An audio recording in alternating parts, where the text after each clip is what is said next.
16 December 2024 ইংরেজি রোজ সোমবার মহান বিজয় দিবস উপলক্ষে আলোচনা সভা ও র্যালি অনুষ্ঠিত হয়েছে।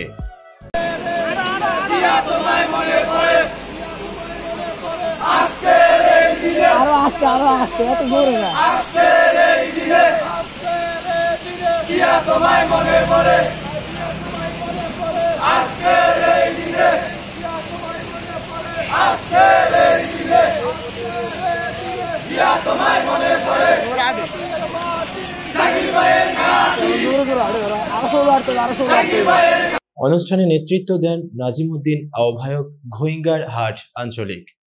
প্রধান অতিথি হিসেবে উপস্থিত ছিলেন জাহাঙ্গীর এম আলম, সংসদ সদস্য পদপ্রার্থী, ভোলা 2 আসন।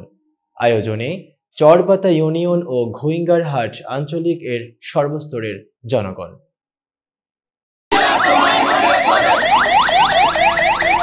তোমায় মনে পড়ে